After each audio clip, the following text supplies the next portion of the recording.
That's cool. We rolling. This is Hello, mayhem. everybody.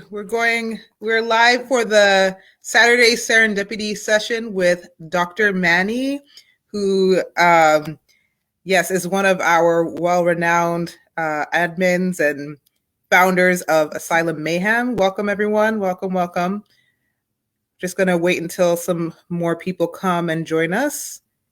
Check in over Yeah, here. Do I've you got have this song another stuck in my screen head. open Sing it. for Oh, Facebook, wait. Dr. Manny? You say what?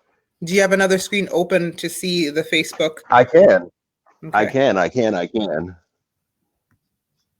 Let's get it. I'm excited.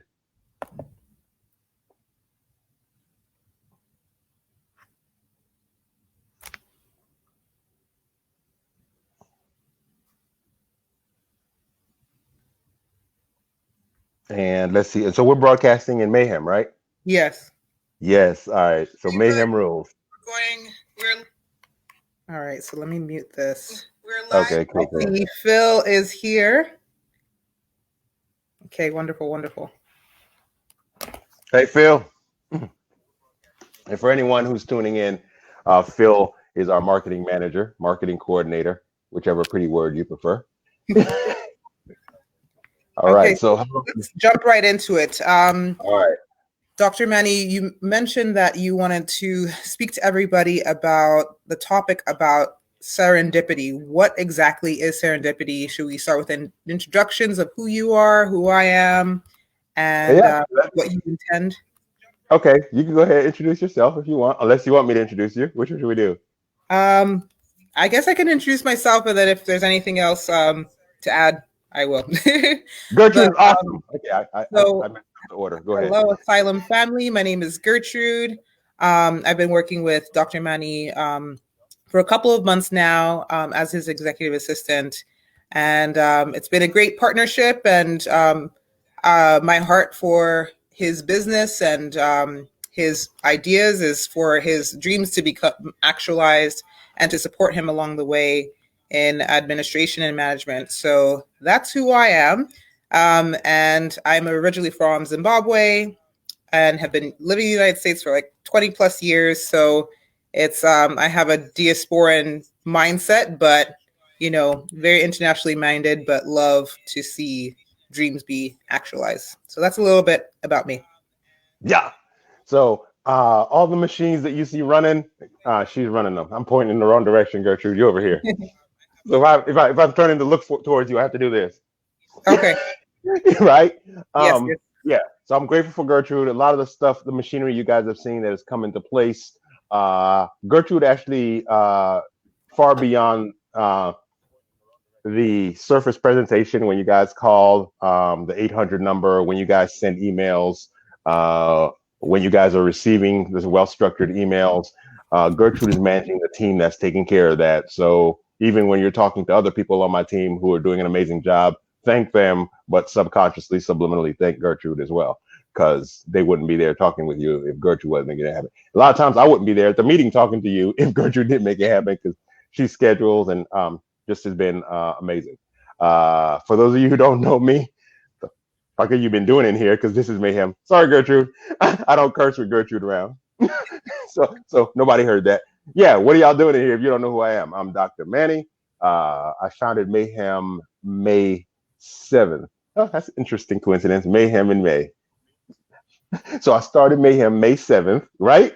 I started Mayhem May 7th. It was actually after a few conversations, a conversation with Felipe Bargenet, who's in here, and who was like, "Hey, dude, this thing gonna be bad. These financial predictors look bad." And a conversation with my brother, who I was, as a lot of you know, my ex-wife had passed away September 13th. She at the time there was a lot of stuff going on, and I thought we needed to have an environment where people could come and suffer through their pain in a way that the suffering could be reduced.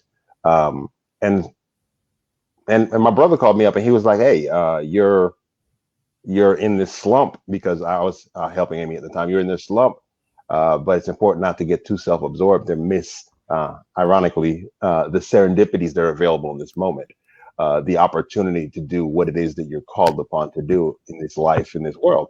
It's like we are in a pandemic. You are trained as a psychiatrist, trained with all these other skills. It's time for you to step back out in the world and do what it is that you're called upon to do beyond your feelings. Mhm. So we launched Mayhem. I knew stuff was gonna get crazy, but not 2 days ago crazy. Okay. Yeah. To be honest, I knew stuff would get wild. I didn't know how wild. I just knew we had to put our heads down and be prepared. We had to be authentic, and it was time to tribe up. So tribe up we did. Mhm. Welcome to Asylum, Mayhem to Ensue. That's how we got here. I've got tons of videos on the internet describing my past lives, not life, lives. So I won't get into that. Feel free to look those up. You guys see my memes, so you have a pretty good understanding what my personality is. What I do is I'm a psychiatrist who, 3 years and 3 days to my psychiatry residency, I switched careers to software engineering, building virtual worlds. I had been building virtual worlds and doing software since I was 9 years old. So it was something that I hadn't considered as a career path. Well, I had a couple of the times, but early enough in my life, I always considered it something I did for fun. It was a lot of my serendipities happen around software and entrepreneurship because this is my intuition is a mathematical intuition. Even when I studied biochemistry and psychology, I looked at them through the lens of cybernetic theory, which is a software theory. Okay. So which kind of brings up why a lot of times some of the ideas I use are from psycho-cybernetics for those who are familiar. Okay, so that's enough pre-talk. I want to go ahead and dive right into talk about serendipity. What is serendipity? So to start, let's look at it as what can it do for you? Let's use a purpose-oriented approach. I'm seeing this word. Why do I need it? Serendipity is the gateway to synchronicity, and synchronicity is when you're looking around and, in science talk, it's when your intuition is fulfilled. It's when you look around and weird coincidences are happening. And you're like, oh, what a coincidence. And it feels good. And you feel better and better. And you feel more and more powerful. You feel more and more prepared. You feel at ease. And you find yourself in this flow state. Flow state is a state that takes really low effort. It's sort of a relaxed focus where you are aware of just the right things in the environment at the right time. Okay, so let's take it backwards. Synchronicity was the door that got you to this experience. I mean, serendipity was the door that got you into this synchronicity experience. Okay. Synchronicity was the second door that got you into this flow state. This flow state is this powerful, clear, calm. It's just this feeling like things are just going how they should be going, and you don't have to think about it. And as a matter of fact, in the background, your mind is not self-conscious, and so you feel really good. There's a sense of power. There's a sense of accomplishment, and you don't even have to measure because your subconscious is doing the measuring. Again, so let's go back to the first door, which was serendipity. How do we get to serendipity? Well, serendipity is coincidences and what you, as an agent, as a human, choose to do with that serendipity. Like in any, or choose to do with that event. I want to be clear because the door before serendipity is the door of decision and choice. We're all walking through life and things are happening. All these different things are happening. And we have, as agents, we can interpret them and we can do something about them. We can take mental action. Mental action is reframing. In any moment, someone could walk in here and say something and I could choose to get in my feelings. And by getting in my feelings, I will be triggered into what you guys have seen me refer to as the drama triangle: victim, villain, hero, or victim, rescuer, persecutor. That would mean I didn't stay present. I wasn't here and now with the person. Serendipity only exists in the present. Of course, that means that if you don't bring yourself to present, as in if you don't have the presence of mind, if you are thinking about something from the past, that's consuming some of your potential energy, some of your unconscious energy. If you're thinking about worrying about something from the future, that too takes up some of your energy. So in order to get, So I have a question on that, Dr. that, Manny. Is that in the event that, we're starting a new year, people are, lack of a better word, washing off the last year and entering into something new.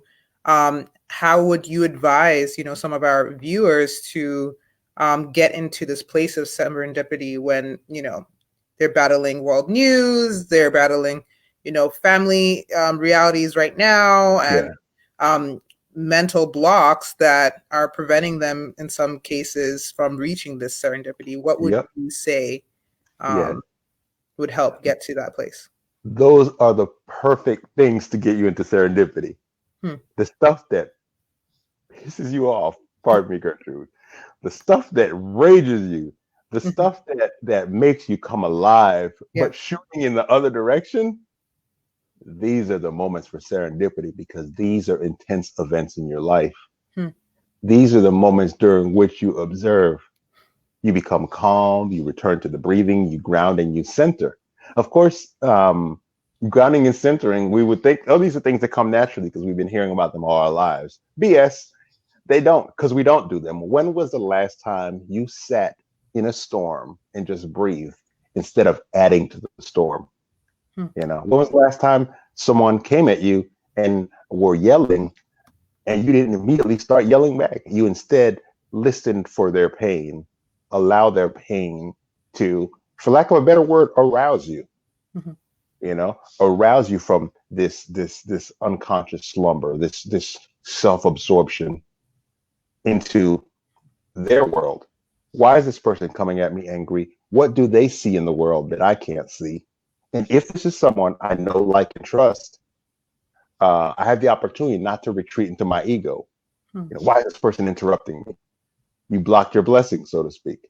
What's Mhm. wrong with this person? Why do they always speak this way? Why can't they be patient? Why is their timing always off? Why are they, you know, Mhm. all the questions. And each of us have, there's a concept of starting gate in Starting. drum.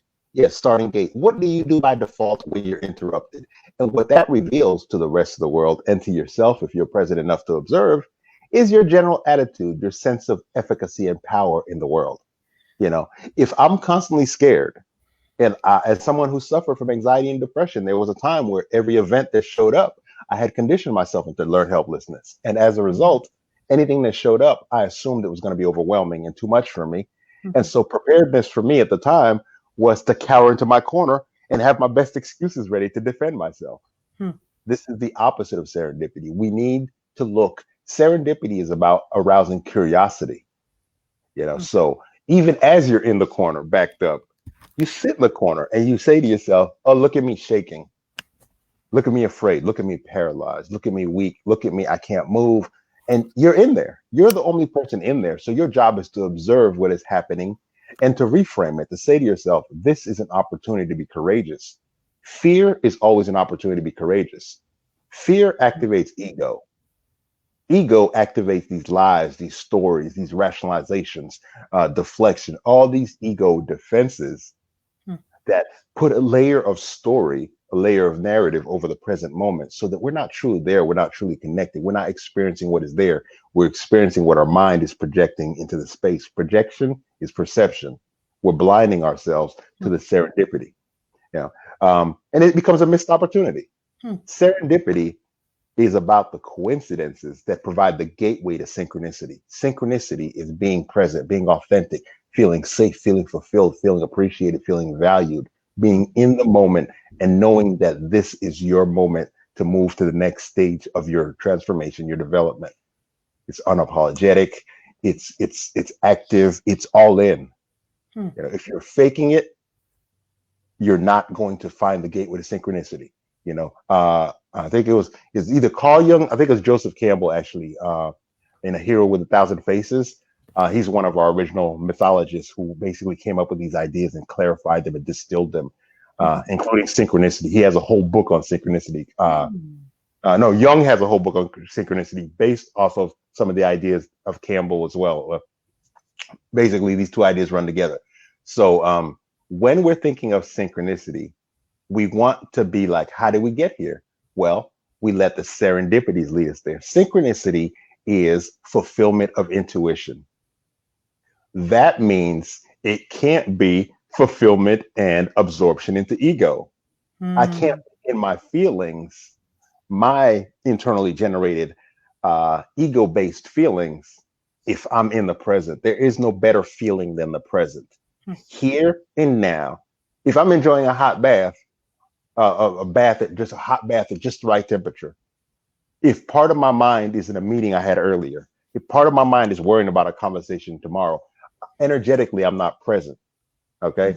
If I needed to be in the bath, I'll take it to another level. Let's take it to let's take synchronicity to the level of love, because love and presence go together. When you love something, initially you obsess over it, but over time, if it's something that you truly have grown to know, love, and trust, you find that when you're with that thing, and often it's a human, if we're being honest, because we're biological creatures, when you're with a person that allows you into a state of love and trust, and I'm not talking romantic love, I'm talking about resonance. Love as in presence. I'm here with this person. I'm safe. I'm giving my all in this moment because I know this is someone who is a container, who can receive, who can appreciate, who can ultimately reflect, someone who can actually later reciprocate. Because synchronicity is about giving it all in this moment and knowing that you're trusting the world to reflect what you poured into the moment. Phenomenal. Wow. Yeah. Now, the true power. Sorry, I have a question on that. No, Would you say that, like, how would synchronicity relate to having self-integrity? There you go. Synchronicity connects to integrity because integrity is the pathway to authenticity. If integrity is about the ability to, in each moment, be here and now and in alignment with your truth, if I'm making decisions that are influenced by other people who aren't able to see what it's like in here, I'm going to be off. You can't be in flow. Yeah, you can't be in flow. If in flow, you got to be present.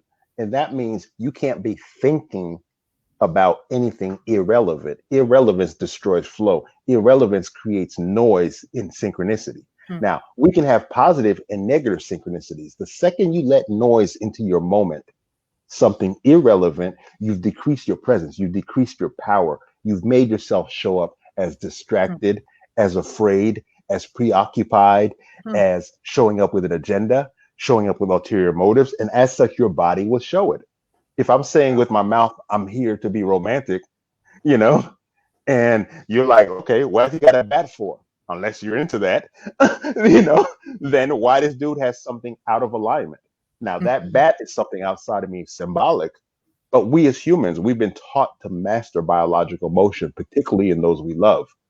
So we pick up these subtleties, that we have this sensory acuity to the subtle emotions of those we've studied, those we've committed and attended to and loved and gotten to know.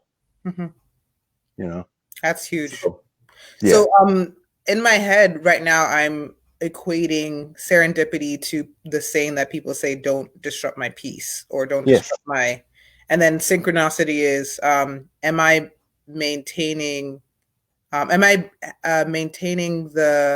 integrity of what I believe, whether it's the goals that you have, or the person that you are, the self-perception that you have, or even the self-perception that other people have of you, because there's some people who view you higher than you view yourself. Like, how come I'm not living up to the standard that I know that I can do and they could do? So finding out what is blocking, one, your peace, and then getting to that place to align, be synchronized with.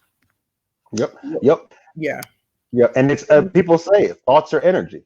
If you're not focused and you're not relaxed, it means that you're focused on something based off of what's called an external locus of control. Now, there in the realm of synchronicity, I'm gonna go a little bit deep. Gertrude, how much time did we say we were targeting? What, 20, 30 minutes? How long do we want to go? I think you said 20, 40 minutes. 20 to 40? Yes, that's okay. What you mentioned. Yes. Yeah, I couldn't pick a regular number, right? It wouldn't be me. All right, so we're halfway in now, which I like to leave the last bit to dive deeper into some of these topics. So I don't want to dive too deep right here. I want to make sure In the game, we call it front loading. I want to make sure I'm front loading value for you guys so that everything you need to go out there and be in synchronicity to appreciate and notice the serendipities are here. At the same time, I get passionate into little pieces because I've been studying this stuff. At least 6 years, I've been fixated with flow. Some of you who have been watching my old stuff know when I was first trying to find my flow, I was experimenting with all these different things, different techniques. So the synchronicity, I want to dive deeper into synchronicity. And I think that by showing you the depth of what is available in the room that I consider to be synchronicity, this mental room, it will make you more interested in learning to recognize the different doors. So how do we get into synchronicity? We do it through serendipity. How are we present to serendipity? We're present to serendipity in two ways for me. For one, we're grounded. And by grounded, usually with my clients, I have grounding as a breathing exercise. So if you guys are all watching right now, take a deep breath with me. Exactly. And as you breathe it out, let that breath serve as a reminder that you are getting everything that you need from your environment. Your needs are being met. You know, our fundamental needs, physiological needs, are air, water, and space. Once you realize those needs are being met, allow yourself to get as much air as you need. You know, keep breathing, take as many breaths as you need, and let each breath get deeper and deeper so that they fill you with more and more of this replenishing fuel. Okay? That's grounding. You know, put your feet on the ground, feel the ground beneath you, and trust that you feel what you feel is real. Yeah, the ground has been beneath you as long as you've been here. The times that it's been swept out from under you, eventually you found the ground again, and you will find it again. Now, with that grounding, the next thing you want to do is you want to connect with your values. This is the nature of centering. What is most important to you? It's most important to center when someone has knocked you out of your character because it's on. You're going to say some things that your shadow meant to say and later on feel bad about it. And that's fine. And what do you mean by shadow? Your shadow is the darker parts of you that culture has conditioned you not to let out. In Mayhem, we do shadow work. I don't know if you guys realize this yet. In Mayhem, you guys automatically flip into your alter ego, and whatever it is you meant to get out that day, this is where we tend to do that. You may have noticed that, you know, with the recent insurrection, we've the tone changes in here. You know, the pain that we all feel, we bring it in this space together so that we can have our intuition fulfilled. Mayhem is a space of synchronicity because you come in here and people don't, Gertrude, cover your ears if you're offended, don't immediately say bullshit when you express your deepest of thoughts. There's enough open-minded, wise, mature, present, respectful people with twisted senses of humor that the joke that you come in the gates with, they too go to that space. They laugh with you, but they also feel what you feel. Part of synchronicity is not having to be self-conscious. By eliminating the need to be self-conscious, we free that fuel up to be self-aware. Once we step into the realm of self-awareness, then we get to choose based on our values which aspect of the current reality to give our attention. Once we give a part of reality our attention, we elaborate that part of reality. Once we elaborate that part of reality, our internal mental models become more absorbed, more focused, more present to whatever it is we've chosen in the moment to be aware of. Of course, this means that you want to be more aware of what you're choosing to be aware of. This is meta awareness, awareness of your awareness. Wow. You know? There's levels. Yes, absolutely. There's always levels. So, as I mentioned earlier, we brought your attention to the fact that your feet were grounded, and as such, your feet are on the ground. Bringing awareness to the awareness of your feet being grounded means turning your attention to any fears you might have had, any issues you might have had, any old thoughts from the past. All the times my feet weren't grounded. That's the past. Now, if you're anticipating upcoming battles, sweeping your feet out from under you and you ending up flat on your back, you know, then you're not present. You're not present to the degree of grounding here and now. You want to fully enjoy the feeling of fulfillment in being grounded. And then you want to touch base with, you want to center. I'm grounded. Now let's center. I'm safe. Let me remember who I am, what my truths are, what's important to me, my priorities. So you pull these things into this space. And in order to do that, you have to be quiet. Be still. Yes. You have to be still. You can't be making all this noise. You grounded yourself. You know you're grounded. And even if it's for a split second, your brain is remarkably fast. It thinks thousands and thousands and thousands of thoughts at an unconscious level right now. You're not aware, but of a fraction of them. So in this moment, when you get quiet, some of the less ego-based, some of the less reactive thoughts get a chance to come up, because the energy that you once used in these defensive, non-present, not here, not now thoughts, it gets concentrated, it gets focused, it gets distilled. You eliminate the noise by being still, the noise that you're creating. So once you stop creating that noise, you can hear the noise that the world is creating, the noise that the universe is creating. And then from within your grounded position, you could ask yourself, which of these noises sound closest to me here and now, closest in space and closest in time? You know, the things that are behind you. I like the phrase, don't trip over what's behind you. The things that are behind you no longer exist, other than the energy that you pour into them in these representations in your body. So what do you, for that whole not focusing on the thing that's behind you, one question that I've heard before is, what do people do with their memories? So if they have, you know, if a moment that they're currently going through, whether it's embarking on a new venture or starting a new relationship, or, you know, starting a new business, or whatever it might be, or facing a person that reminds them of somebody else, what are ways that people do not lean on the past, and that they could be like, okay, I'm aware of what this is. Now, after the awareness, what you know, I don't know if people can take a deep breath in the moment when they're facing somebody that triggers, you know. But what are some practical things that people can do on the live when those moments happen? Yeah, well, this is where the drama triangle kicks in. What we use in the field is there's two ideas. There's the idea of ego strength, and there's the idea of willpower. Ego strength is, and this is with healthy ego strength is how much the story can be what's called egosyntonic, how much you can reframe and filter the story that's coming in, so that you grab the parts that are relevant and true to you, and you let go of the parts that are defeating you in the moment. You know, it doesn't mean that things aren't true.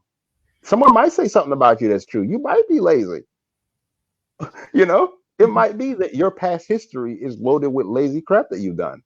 But in this moment of transformation, the power is in refusing to be defined by the projection that the person has put on you. Yes. Such that in the moment, you can create your truth.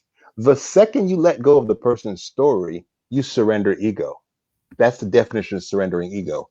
Oh man, look at how this person got me in my feelings. I can't think straight. The only model I have right now is whether to elbow or knee them in the mouth so they can be quiet. Yeah. That's not past reels of, I've seen this before and I reacted this way that time, but instead making the decision, exercising the will to do otherwise. Yeah. And the will comes from being aware. When we're talking about complex PTSD, and this is just an aside, tools of trauma are very useful for life, because we all have traumas. We just haven't decided to accept the degree to which they've impacted us. You know, and as such, we ignore our fear often. You know, so we want to use our tools in the moment. And what I teach my clients is the simplest tools.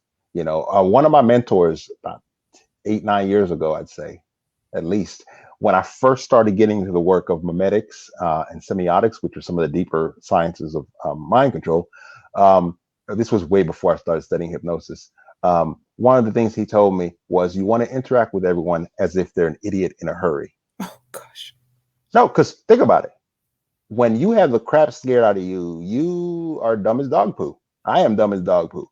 You know, there are no quantum theories in my mind when I'm in the middle of raging for no apparent reason, totally irrational. I am dissociated from who I am. I am disconnected from my resources. I'm disconnected from my decision making. I'm impulsive. I'm reactive. I'm rash. I'm blunt. Well, I'm blunt when I'm in character too. There's that. I'm blunter, if one can imagine that. But ultimately, in these moments, you want to be present, because past memories come up as present, and we project them onto people. Past wounds come up huge. So all we want to do in this moment is we want to pull up our observation skills. We want to shift from self-consciousness. Self-consciousness is a feeling. If you're sitting there judging your thoughts in your head, look at me thinking this, that's a dumb thought. Why would you think that? Okay, don't think that. If we're in these loops are energetically charging. They're going to spiral upwards. And people sometimes get stuck there. Yeah. It's awkward. I don't know if you've ever seen somebody who's actively going through that in public. And you're just like, what do you do? This person's in their head. Yes. And me, I'm the type of person, when I see someone going like that, then, because it literally just changes the atmosphere when somebody is spiraling in their head. Yeah, it drops. I ask them, I'm like, what's going on right now? There's something going on in your head. What's going on? Some people choose to lock it up, and some people share. But there's some people who stay stuck there, and you just feel like there's a sourness that has, just is looming in the room, or pity party or whatever. Yeah, because misery loves company. So at some point, they're gonna bring you there. I reject that. I'm just I know. You can stay there. I'm going to have fun. But yeah. But here's the thing: if the person is in a position of influence, and I'll give an example. Insurrection 2 days ago. When a person is in a position of influence, you have to ask yourself, what does their pain ultimately look like? What does their displaced aggression look like? If you have someone in your space that is in fight, flight, freeze, or faint mode, you have to be extra observant. Because guess what? For me, as someone who, what my job used to be during my psychiatry residency, during my training, my job used to be to have a badge, have a key, go through a door that locked, go through a second door that locked, and be in a room with about 50 people, all of whom evaluations have decided need to be in this room until this is triage, psych triage, until I get them medicated or and sent upstairs to one of my inpatient units. So a large part of my personality is trained around that. Yes. Yeah. So you can't go to namaste without assessing the situation. Your subconscious mind is fundamentally set up to alert and orient you to danger and have a sympathetic response. Fight, flight, freeze, faint. What do? Do I beat it up? Do I run from it? Do I freeze, or do I pass out? And if none of those happens, then you have the 4 F's, which involves food. And the 4th F, don't worry about that, Gertrude. Don't worry about the 4th one. The 4th one is procreation of the species, So we have these layers we go through, as Gertrude pointed out. I got to point in the right direction for you. As Gertrude pointed out, we have these layers we go through that on the way to awareness, on the way to consciousness, on the way to synchronicity, the gateway serendipity. We feel these emotions. If you don't like the emotion you feel, ask yourself what thought or belief is around it. And in that moment, I'm talking about, you do this like that, just like that. You, in that moment, decide what you want to feel instead. Okay. Now it's not magic. It works miraculously. It's not magic. In that moment, you retrieve Tina doesn't know what the 4th word is. It rhymes with duck, I'm guessing, but I don't know. It rhymes with fire truck and starts with the same letter, Tina. I remember the 4 F's. And it's funny because, as I'm here, I'm so rehearsed to today's show that I literally have put the 4 F's out of my mind. Food, Um, Oh, I, she says I'm totally joking. I guess she wanted to yeah, stay in that zone. I I Okay. know, I know, I know. Tina knows about fire trucks. Tina got her own CDL truck, right? Now I'm joking with y'all because Tina is one of our most active moderators. So if y'all don't know Tina, and But yes, I trucks, think we were yeah. you were mentioning, oh man, I lost the train of thought. No, we swapped the train for a truck, a fire truck. Yes. Yeah, so we were at the four Fs. Okay. So the four Fs are your visceral memes. These are your core energies. Mm-hmm. Okay. Um, we either are trying to feed, fight, run, or screw. Mm-hmm. Those are the four core motivators in a human. Okay. Other things are laid on top of that. Other, as long as you're getting those needs met, you feel good. You know, when those needs have not been met based on where you are on those meters, okay, when was the last time I had me a good fight? Mm-hmm. You'll have that drive, and we'll be looking for a fight. If and your need for fight builds up the more your values are violated. You know, you become a person of the environment, a person of the circumstance. Where serendipity is powerful is that it allows you in the moment to decide that you are no longer of that world.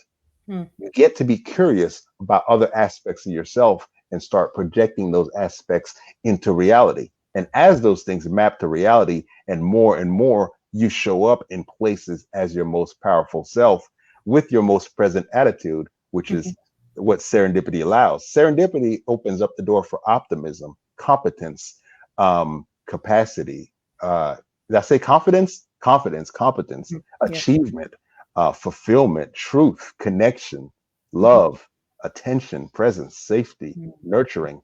All these things are on the other side of serendipity because serendipity is the decision to positively frame the moment, to create an internal locus of control. Mm-hmm. That's what serendipity is about. You And can't you have get to to the value synchronicity. it. You have to know that it Yeah, exists to yeah, enter into it, because yeah, if you don't know that it exists or that it's available to you, you won't even try to enter into exactly. serendipity. And Yeah. there's Cynthia Agu, who's Hey, Cynthia. asking, you were talking about deciding how you want to feel in the moment. I'm Yeah. curious about how you do that, how you do this. Okay. And that takes us back to earlier. I talked about grounding and centering. This is Mhm. a lot of the first work that I do with most of my clients is getting grounded. Getting grounded. You are here. If you are in a fight, you are here. Mhm. If you are in the battle of your life, you are here. Mhm. I had a mentor who used to tell a story. This was when I was deep in my depression. At one point, I used to lie in a bed around the clock. I used to get up at 1 o'clock and then beat myself up because 1 o'clock was too late to get up. And so the day was blown. Mhm. Mhm. Okay. So that used to be my first thought of the day. Pardon my French. Oh, poo. It's not poo. Oh, doo doo. I slept until 1 o'clock and I immediately went into my negative synchronicities. Mhm. Another day, I'm never getting out of this depression. My family is counting on me miles away. This was when I was divorced. And my ex and I were not really on great terms because she was thoroughly disappointed. I was not providing, I was not fulfilling the roles. Mhm. So every day when I woke up, ego would kick in.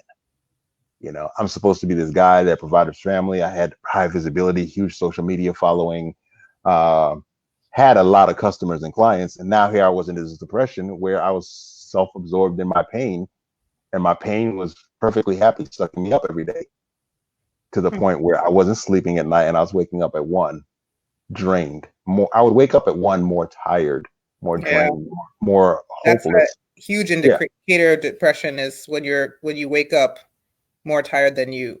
Went to bed. Yeah, Mhm. because I was beating myself up all night. So the first steps for me were small steps. I was grounded. And then once you're grounded, the next step is centering. I use the compass to center mind, body, being, and business. And this was when I really started um, taking this on as a practice, even though it was not working for me yet. Mhm. I'm gonna rephrase that, even though I couldn't see it working for me yet, because at that point I had nothing. I didn't have my kids. I had lost my cars. I had lost my house. I was staying on the couch at my dad's house. Mhm. You know, so getting up at 1 o'clock and patting myself on the back was not cutting it.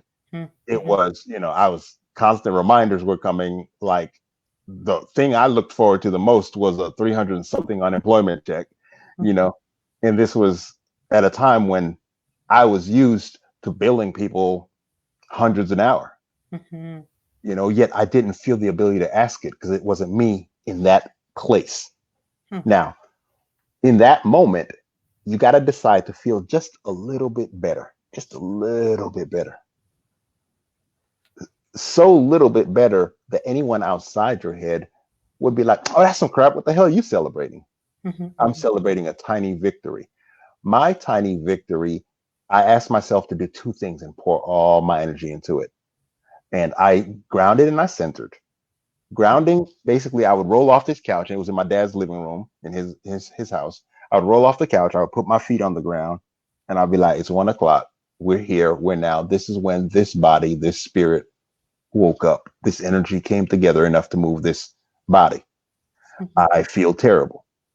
What is the thing I'm going to do to feel just a little bit better? Uh, Beautiful. at, yep. And at the time, I tried to get up earlier. And I say I tried, and my clients know I say there is no try. But during this part of my life, it was try and fail. This is why I tell y'all don't use try because you're going to do it. As long as, I knew that I was getting up, I knew I was going to feel better. Try, when you use the word try, you set yourself up to say, I failed. I Mm, said, I'm going to get up out this bed, off I this couch, am not out. and yeah, yeah. And every day, day after day, I would ground and then I would center. I centered myself with the thought of my love for my kids. Love is one of the most powerful centers because it makes you present to it. You can be Yeah. present to an emotion such as love. You can be present to an emotion such as pride. And you can be present to believing in yourself once you decide to have the faith on things that you can't see. Yeah. I had to believe that if I got up, it was in preparation for something beyond what I could see now. I had to focus my synchronicities around simple things. This is when I started to get into symbolism, spiritual symbolism, where I just, at that point, I told myself, this is a cocoon. You're Oh, not, it's the this, butterfly. bingo, bingo. Yes. And as such, I had to center myself because this system needed to decide what this butterfly was going to look like when it came out and how it was going to behave. Mhm. And with me, I have two spirit animals. There's a butterfly and there's the dragon. Okay. A lot of people don't realize the dragon aspect because that's my altar. In Mayhem, although I signal with the butterfly, the flame in front of the butterfly is a reminder that there's a dragon behind the butterfly. So Mhm. a lot of people don't know all the symbolism, but there's depth to it. Yeah, I just don't throw out emojis to throw out emojis, but except for when I do. So, when you get a purple pickle, you're getting a purple pickle. Sorry, Gertrude. Uh, Impulse control on 100. So back to the synchronicity and serendipities. I had to ground and decide who am I and how is that person going to reemerge. Part of that person is a twisted sense of humor. So at the time, those of you who are reading my social media feed will remember that I studied a lot of dragon mythology and I used to write a lot about it, but really twisted. Mhm. I wrote it how I felt it because in that moment, I had to center, and centering involved getting clear with my values. What does it take to protect my mind? Yes. Well, in order to protect your mind, you need to rest your mind. If your mind is running all the time, you're burning this thing out. And it gets to the point where when you call on your mind, excuse me, let me pick my phone up. When you call on your mind shows up tired. Your mind is like, damn it, I was doing the other thing. Mhm. So you can call on your mind to come into synchronicity through serendipity by being curious. Curiosity pulls the energy of your mind from, and this is alert and orient. What's that over there? Mhm. Now, curiosity, when you connect with your values, what do I want out of life? When you're honest with yourself, Mhm. I knew I still wanted my software company, my video game company. You know, I Mhm. knew that I didn't want to head back into my psychiatry residency. I was at my dad, so he was pushing the simple solution. My old man wants safety for me. So he was like, hey, dude, I bet while you're here, and I spent a year on my dad's couch. He was like, while you're here, you could probably, rest. I'm feeding you, whatever. You ain't got to worry. You can focus. And my dad was like, I've seen what you can do. You could probably within a month ace this test and go be medically licensed and be back practicing making 250K. I was like, I don't want it. Mm-hmm. I You don't want knew it. what you didn't want. You knew what you didn't want, and you knew what you did want. Exactly. And Grounded in my values. On that point, you mentioned about the insurrection and things like that, and some people are paralleling, what happened in the summer with what happened last week. And it seems like right now America is going through unsynchronicity because people have lost sight of core values that bring us all together. Yeah. Everyone's become an individual, and everyone's thinking about their only community rather than the American community at large. Yeah, they're right now. There's two warring forces that are not synchronized, and it's really real for the people on Wednesday, and it's really on in the summertime. It was really real for the people in the summertime. Yes, it was not just one race in the summertime. It was a whole slew of people. Yeah. So I think is coming forward. Pardon? Our shadow as a collective, the American shadow. The American shadow, and the world is like, what? I thought this was the moral standard. No, the world knew. The world knew. In the United States, and having lived outside the world, there is a projected image that has been showed to the world since the beginning of the United States. But right now, living in the United States, I'm like, whoa, this is not the America that I saw in movies. No. Just like, what? No, America's going through the dark night of the soul. Yeah. And this is the point at which truth emerges. The things that we pretended didn't exist, they were always there. They were there, and we were performing for others. And you think about how young this country is compared to like Italy, or China. Or China. These folks have had millennia. Spell that. We're teenagers, if not angry toddlers. As a collective, where our collective consciousness, our psyche, our culture, our identity, our individualism, we're having temper tantrums. Yeah. We're still showing Britain we could be independent. Mm-hmm. We want to stay up past our bedtime. But there are certain rules of culture of the collective that can't be disobeyed. It's true. The shadow will emerge in the collective, and there will be uproar. There will be uproar, and truth will come through. I think us as the people of America are viewing our authority the way that teenagers, when they come to that aha moment that my parent is not perfect, they're viewing like, whoa, I've seen you fall short. I've seen you be imperfect. And now they're like, screw this. Some people are still, observing, reverence for authority and things like that. But if you speak to a teenager right now, they know a lot more, and they're more conscious about politics and the world than we ever were. We were having a blast as teenagers and kids. Yeah, no, they're identified with it. Teenagers and kids, they're advocates already for things. They know what they believe in. They know what they want the world to look like. So, I did want to share this quote that I read from this thing called Daily Quote. It says, all of us have visions for the future that tend to be idealized, dreams of a perfect tomorrow. Most people trust in the future, assuming that their preferred version of it would unfold, planning for it, envisioning things that weren't the case. This is the working of the will. This is what gave the world purpose and direction, not what was there, but what was not. And this is by a Jhumpa Larry from the Lowland. Yeah. And when I heard that, I'm just like, okay, we cannot stay in a state of, let me just wallow.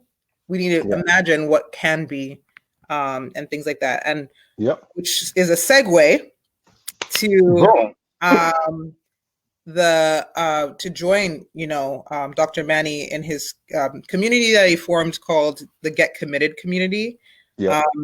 And in there, he's going to be sharing tips, of how to actualize, serendipity and synchronicity. And you can even book a session like this live for 40 plus minutes is just a little tip of the iceberg of what you can experience in your sessions with Dr. Manny. And you can have a personalized experience. Some of you guys ask questions. Some of you guys were even reflecting on things in your life that, you want to see actualized and be synchronized, and he can assist you to become your best self.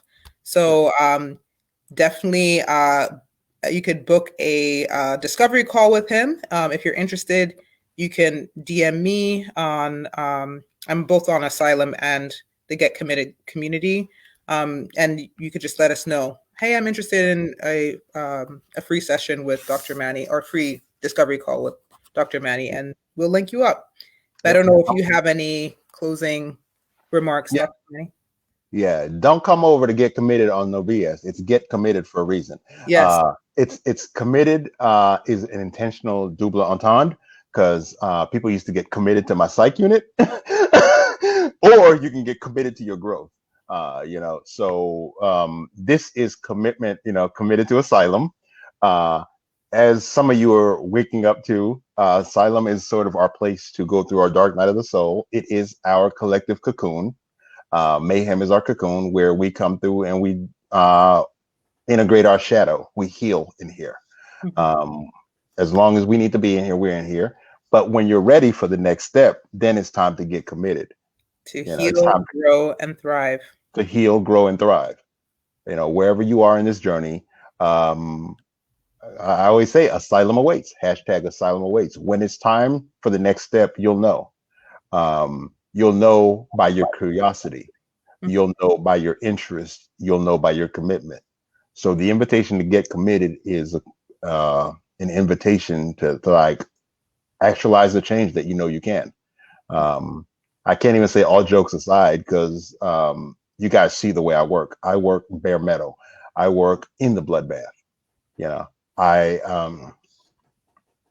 Just as much as you've been able to be transparent and authentic in the space of AM, Asylum Mayhem, I invite you to inspire yourself into the courage to take this next step.